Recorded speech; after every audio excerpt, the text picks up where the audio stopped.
হাদিসের জন্য সফর, একটা মাসলা জানার জন্য সফর।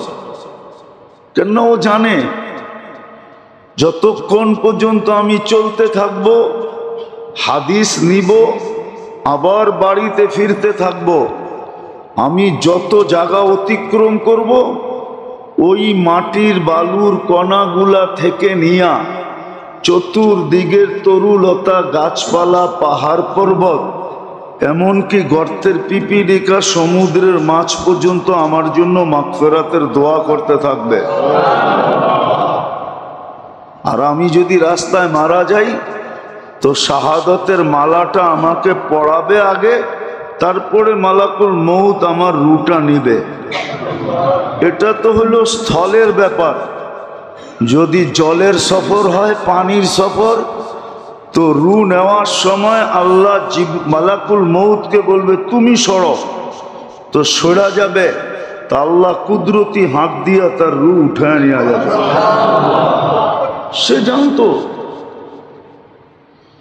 এই জন্য আছে মান খারাজা লিয়াতলুবাল ইলমা ওয়া হুয়া ফি সাবিলিল্লাহ হাত্তা ইয়ারজি ইলা বাইতিহি। শিকার জন্য যখন, এটা শুধু তাবলিগালারা লয়ে লইছে, ওরাই কয়, আর কেউ কয় না। বলতে বলতে এখন ওরা বলে এটা হাদিস আমাগুলো লেগে, আর কারো লেগে না,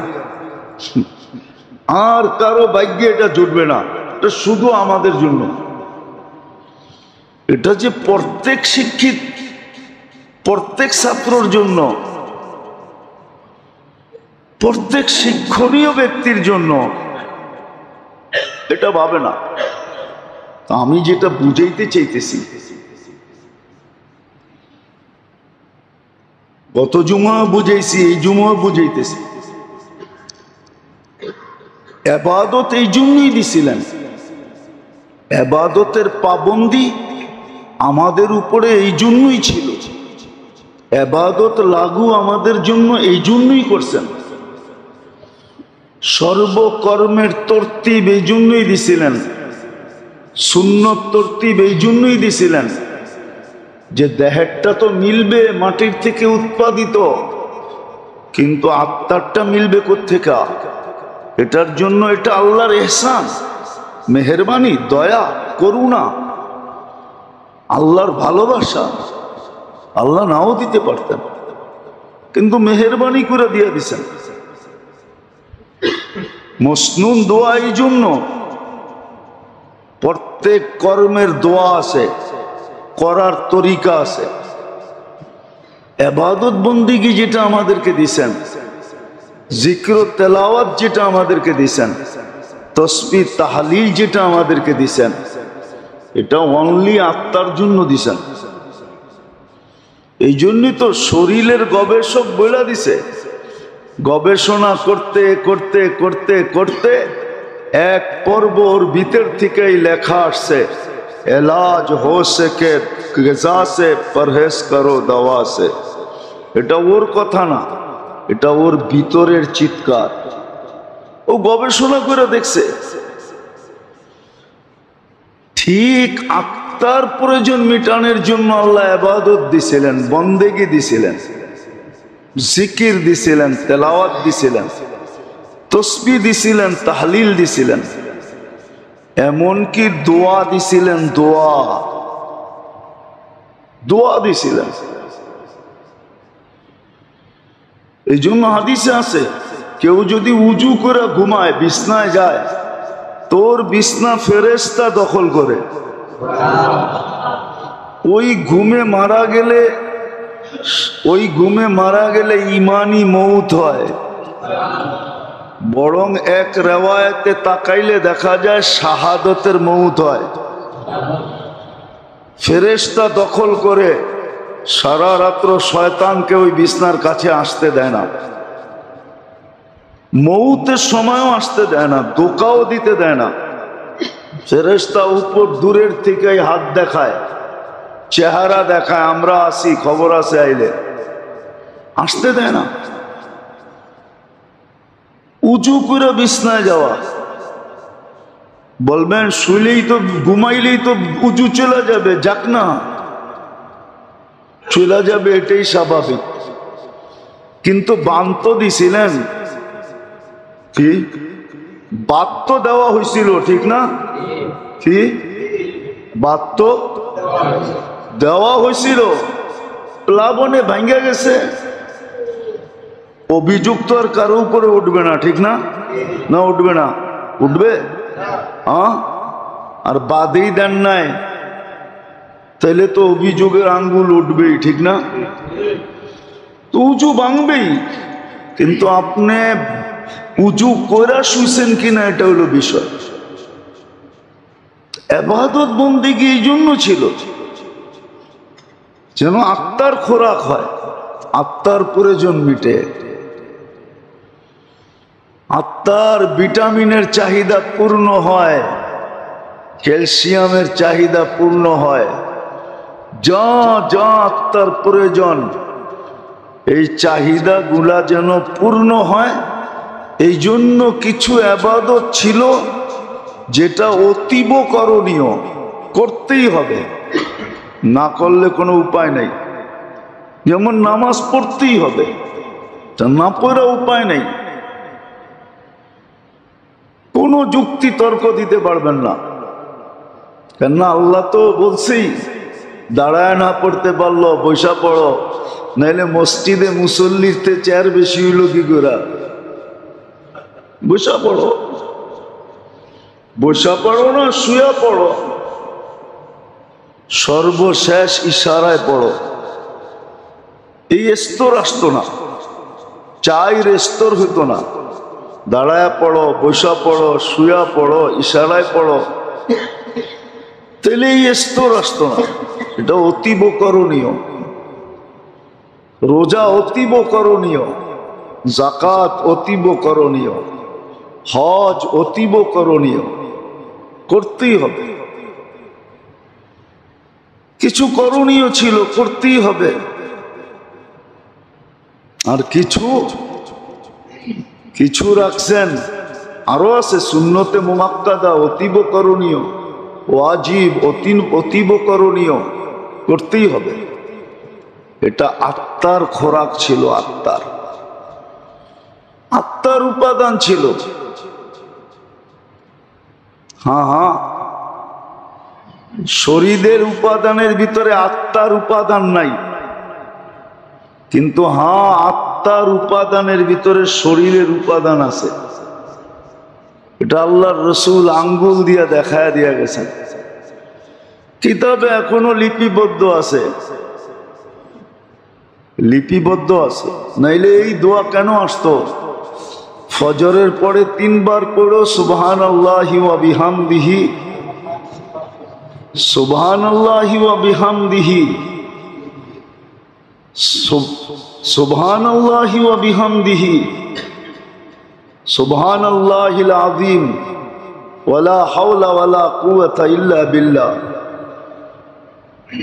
জীবনে কোনো দিন কোনো অঙ্গ বেকার হবে না, সচ্ছল থাকবে, অসচ্ছল হবে না। সুবহানাল্লাহিল আযীম ওয়া বিহামদিহি ওয়ালা হাওলা ওয়ালা কুওয়াতা ইল্লা বিল্লাহ। এটা হলো মেইন দোয়া। 3 বার পড়ো সুবহানাল্লাহিল আযীম ওয়া বিহামদিহি ওয়ালা হাওলা ওয়ালা কুওয়াতা ইল্লা বিল্লাহ। ফজরের পরে 3 বার, মাগরিবের পরে 3 বার। জীবনে কোনো অঙ্গ কি হবে না? অকেজো হবে না, অকেজো হবে না, সব সময় সচ্ছল থাকবে। জুমার দিন, জুমা থেকে নিয়ে সূর্য ডুবা পর্যন্ত কুল হুয়াল্লাহ 7 বার, ফালাক 7 বার, নাস 7 বার পড়ো।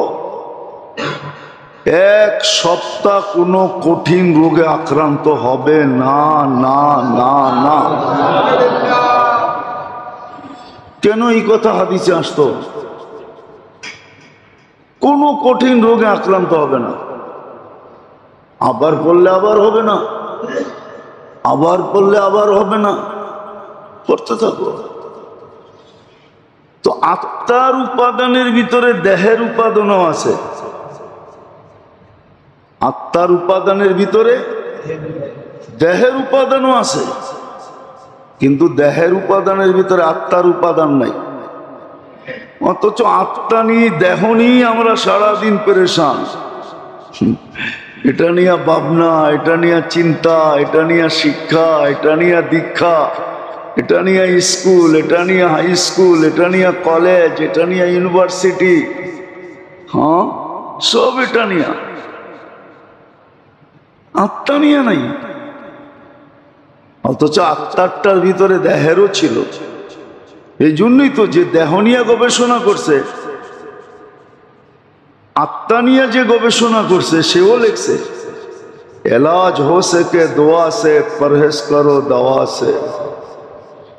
দোয়া দিয়া যদি চিকিৎসা হয় তাহলে ওষুধের কাছে যেও না। আর এটা ছোটবেলার থেকেই শিখানোর কথা ছিল। হ্যাঁ, কিতাবে আছে। আবু হুরায়রা রাদিয়াল্লাহু তাআলা আনহু গরালাদেরকে শিখাইতেছেন, বাচ্চাদেরকে এক একটা শিখাইতেছেন, বেটা এটা পড়ো, এটা পড়ো, এটা পড়ো, শিখাইতেছেন। ওনার ঘরে এটারই তালিম হইতেছে।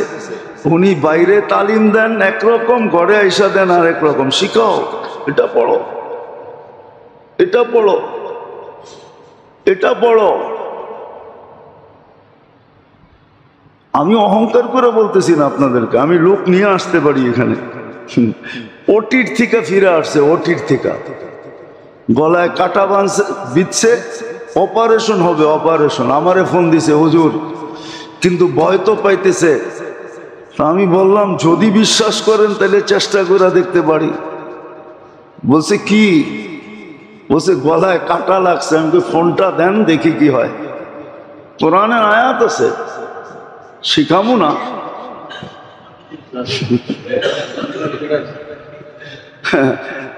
না, কষ্ট করে শিখছি, আপনি এক গ্লাস পানি দিয়ে শিখা লইবেন, এটা কেমনে হয়? ঠিক না? আমি বলছি ফোনটা লাগায় দেন। লাগায় দিছে, কোরআনের আয়াত আছে। 7 বার পড়ার পরে জিজ্ঞেস করছি এবার ডুব গিলা দেখেন তো। হুজুর কাটা তো নাই। আমি বাড়িতে পড়েন, কি করবেন? আর কাটা জীবনে থাকবে না। ওই ফ্যামিলিরই এই পর্যন্ত মনে হয় 20 বার হয়েছে এরকম। কাটা লাগলেই আমারে ফোন দেয়, যদিও বিল আজ পর্যন্ত দেয় নাই, আর দিবে কিনা এটাও জানি না। কেননা বড় চালাক মানুষ তো, এই জন্য টাকা টোকা দিব না।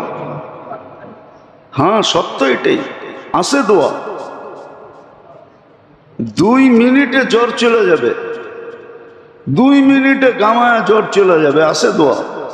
লোক আছে এখানে সাক্ষী দিবে যে হ্যাঁ 2 মিনিটে গামায়া সব জ্বর চলে যাবে। আল্লাহ রাখছে তাসির এটার ভিতরে। আত্মার উপাদানের ভিতরে শরীরের উপাদান রাখা আছে। শুধু শুধু তো মনীষী লেখেন নাই, হাদিস কোরআনের তর্জমা করেন না। আসমা কে তো দেখ, পুরা না উতরো তো ফির কেহনা। আল্লাহ তো বলতেছে পরীক্ষা করে দেখ, 100-এ 100 না হইলে বলিস। আছে আছে আছে আছে, লোক আছে এখন, মোড়া যায় না। হ্যাঁ, হয়তো বলবেন জটিল রোগ তো ভালো করতে পারেন না, ক্যান্সার তো পারেন না, হয়তো একদিন হইতেও পারে। কোন দিন আল্লাহর মেহেরবানি হবে, টোকাইতে টোকাইতে বলে না, যা কিছু পাও হাত পেতে নাও, পেলেও পেতে পারো অমূল্য রতন। হইতে পারে একদিন পাইও যেতে পারি। মোবাইলে ফু দিলে ক্যান্সার ভালো হয়ে যাবে, হইতেও তো পারে না? পারে না? আরে আমিন বলেন না। আল্লাহ দিয়া দেখ, মানুষের লাভ হোক, ঠিক না? হ্যাঁ, হতেও তো পারে না? পারে না? হ্যাঁ আছে, আমরা তালাশ করে পাই না, নাইলে আছে। নাই যে এরকম নাই, নাই যে এরকম নাই, আছে। হয়তো কোথাও কোনায় খাঁচায় পড়া আছে। মাঝে মাঝে ঘরে বলে না, আনছি তো গড়েই, হয়তো গড়ের কোথাও আছে, টোকাইতে থাকো পাবা। হ্যাঁ, বাহিরে রেখা আসি নাই, গড়েই আনছি। কোথায় চিপায় চাপায় রেখা দিছো, খুঁজতে থাকো, তো আসলেই চিপায় চাপায় কোথায়ও আছে, হয়তো কোনো একদিন খুঁজতে খুঁজতে হাত লেগে যাবে, কাজে লেগে যাবে। তো আত্মার উপাদানের ভিতরে শরীরের উপাদান আছে, কিন্তু শরীরের উপাদানের ভিতরে রব্বে কাবার কসম আত্মার কোনো কিছু নাই। এই জন্য নবীরা মানুষের আত্মার উপরে মেহনত করে। দুনিয়ালারা মানুষের বডি সাজায়, বডির পার্লার খুলছে, বডি সাজায় দেয়, কিন্তু নবীরা এসে মানুষের আত্মা সাজায়। নবীরা পার্লার খোলে আত্মা সাজানের। নবীদের পার্লার ভিন্ন, নবীদের মেহনত ভিন্ন, আত্মার উপরে মেহনত করে। আজকে মুসলমানের দুরবস্থা আমল ছাড়ার কারণে। মুসলমান 100% আমল ছেড়ে দিছে, 90% নামাজ পড়ে না। ও সাহায্য চাই কি করে? ও আল্লাহর কাছে শেফা চাই কি করে? লজ্জা করে না? শেফা তো চাইতে পারতো, যদি আল্লাহ ডাকার সাথে সাথে মসজিদে ছুটে আসতো। তারপরে যদি হাত উঠায় বলতো আগিসনি ইয়া মুগিস, আগিসনি, তো দেখতো আল্লাহ সাহায্য করে না করে না করে না করে না, দেখতো। 90% নামাজ পড়ে না। আপনারা আমাদের কাছ থেকে পানি পড়া নেন, ফু কাজে লাগবো কোত্থেকা? ফু তো কাজে লাগার জন্য ক্ষেত্র থাকতে হবে। হ্যাঁ, না নামাজ, না রোজা, না হজ, না যাকাত, না তসবিহ, না তাহলিল, না জিকির, না ইবাদত, কিছুই তো নাই। তোর গায়ে তো বোমা মারলে কিছু হবে না, আমি ফু দিলে কি হবে? নাহলে ফুর ভিতরে তাসির আছে, আছে ফুর ভিতরে তাসির। আল্লাহর কালামে পাওয়ার আছে। শুধু রুহের কাজ হবে না, দেহের কাজও হবে, দেহের কাজও। এরকম হাজারো প্রমাণ আছে, হাজারো প্রমাণ আছে, হাজারো। প্রত্যেক আইনা আপনাকে আমি সাক্ষী দিব। আবার বললে তো বলবেন নিজের কেরামতি বলতেছে, ঠিক না? এটাও তো আবার বিপদ, ঠিক না? দেখো মিডিয়ায় নিজের কেরামতি জাহির করতেছে, কত বড় পৌঁছা হুয়া সরকার। হ্যাঁ, আছে না? পৌঁছা হুয়া সরকার নিজের কেরামতি জাহির করতেছে। না, আমার না, আল্লাহর কালামের। কি? আল্লাহর কালামের তাসির, আল্লাহর কালামের তাসির, আমার না। এই ক্রেডিট আমার না, ক্রেডিট তো ওনার, কার্ডও ওনার। খালি আমি খালি কোড নাম্বার দিছিলাম, আমারে কোড নাম্বার জানা দিছিল, আমি কোড নাম্বার ডায়াল করে দিছি, বাস পাঞ্চ হয়ে গেছে। হ্যাঁ, গড়গড়ায় কাগজ বাইরে আসছে, মাল লয়ে আমি বাড়িতে পড়ছি। আছে এরকম, কালামে আছে, আমার মনে আছে, অনেক আগের কাহিনী। 7 দিন পর্যন্ত, 14 দিন ছিল হাসপাতালে, কোনো রোগ পায় না, না খাওয়া না দাওয়া, কঙ্কালের মতো স্ট্রেচারে নিয়ে আসছে। শুনতে শুনতে কার কাছে জিজ্ঞেস করে যিনি নিয়ে আসছে, তো আমি বসে বসে পান তো এমনও বেশি খাই, সারাদিন খাইতে থাকি।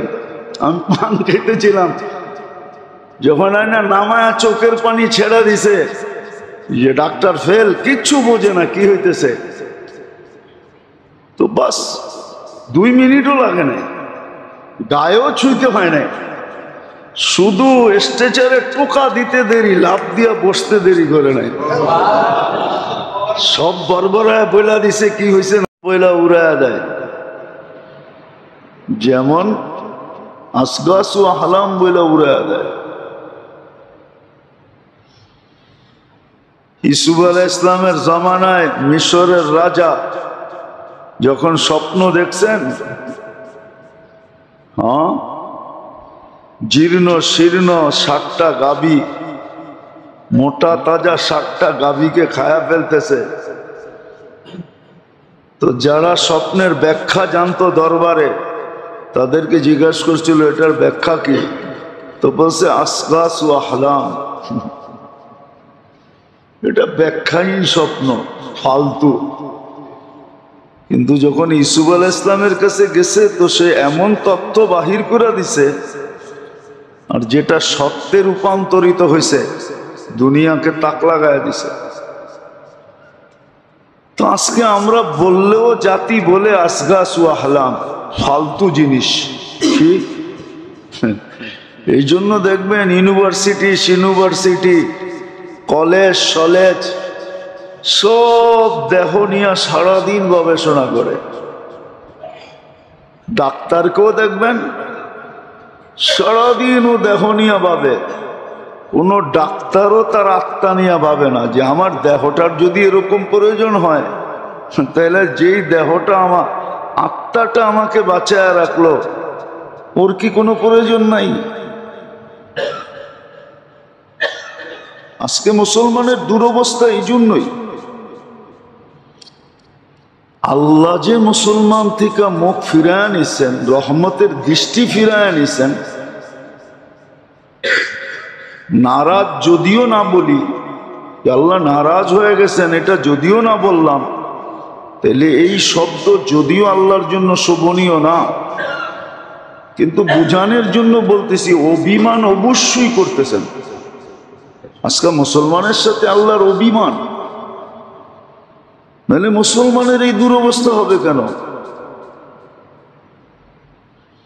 যে ঘরের থেকে বাহির হলে ফেরেশতা নিয়ে বাহির হবে, ঘরে ঢুকলে ফেরেশতা নিয়ে ঢুকবে, যে ঘুমাবে ফেরেশতা তাকে পাহারা দিবে, তার এই দুরবস্থা কেন?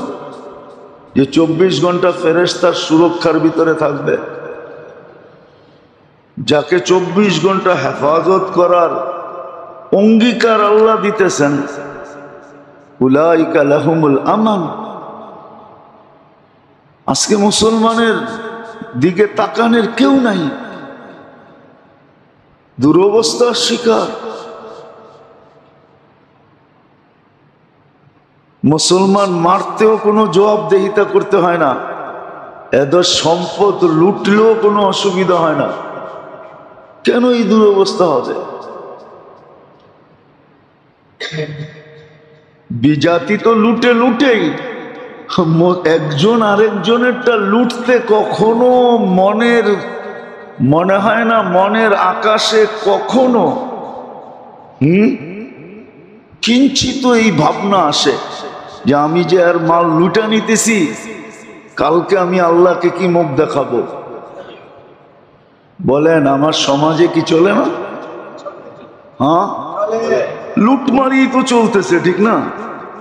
হ্যাঁ, চান্দা কি লুটমারি না? হ্যাঁ, চান্দা কি লুটমারি না? মুসলমান বিজাতি তো লুটেই, মুসলমানও মুসলমানেরটা লুটে, সবল দুর্বলেরটা লুটে, এর চেয়ে উপরের সবল আবার অট্টা লুটে। লুট তো চলতেই আছে, ঠিক না? কোথায় লুট বন্ধ? আজকে এই দুরবস্থা কেন? ওই যে দেহনীয় চিন্তা আছে, এদিকতে নেয় ওদিকে দেয়, লুটতেছে। আবার দেখা যাইতেছে সমাজে মেকআপ করা চেহারা নিয়েও দাঁড়াইতেছে, আবার সমাজও এটাকে দেখে হাততালি দিতেছে, সমাজও আবার এদের গলায় ফুলের মালা দেয়। আমরাও কেমন অন্ধ হয়ে গেছি, জাতীয় অন্ধ। আর কোরআন মানে এটাই বলছে যে চোখের অন্ধ না, তামাল কুলু, তোমাকে দিল অন্ধ হয়ে গেছে। সব আবার অন্ধত্বের ভিতরে আছি। এই দুরবস্থা কেন মুসলমানের আজকে? মুসলমান সমাজে এই লুটমারি কেন? কেন এই অবস্থা মুসলমান সমাজে? এটাই বুঝাইতে চাইতেছি। দেখি কারো দিলে লাগে কিনা। সব তো তৈরি হবে এরকম আশা করা যায় না। সব তৈরি করতে চাইলে বিরাট এক মেহনত লাগবে, গলি গলি হাসপাতাল খুলতে হবে, তাইলে যদি দিল সজাগ হয়। কিন্তু হইতে পারে চিৎকার দিলে কিছু লোকের দিলে লাগতে পারে, আশা করা যায়। শতের ভিতরে যদি একজনও তৈরি হয় তাইলেও ভাববো যে কিছু একটা কাজে লাগছে। এই জন্যই বলতেছি, নাহলে বলার কোনো দরকার ছিল না, বলার কোনো দরকারই ছিল না। হুকুম বিদায় বলা, ফাযাক্কির ফাইন্না যিকরা তানফাউল মুমিনিন।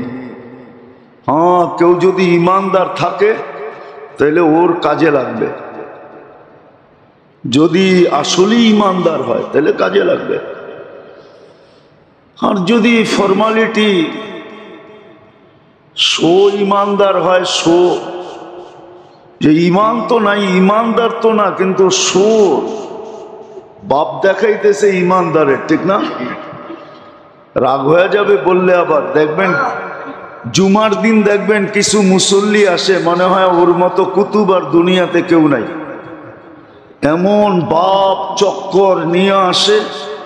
আবার আসবেও সবাই শেষে, আবার সবাই যে ফাটতে ফাটতে সামনে, সবাই সামনে আইসা বসবে। তাও যদি ভালোভাবে বসে তাইলে হয় আত্তাহিয়াতুর শুরুতে সবাইরে সরায়া মরায়া লেপটি মাইরা বসবে।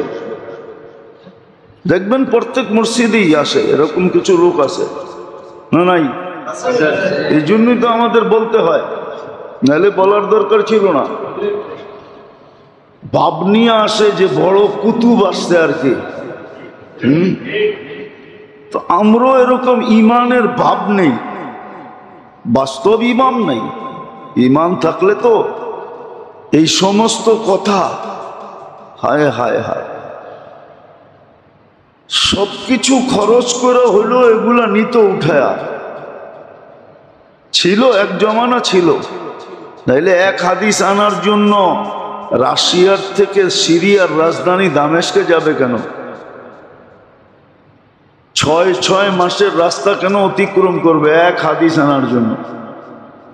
শুধু একটা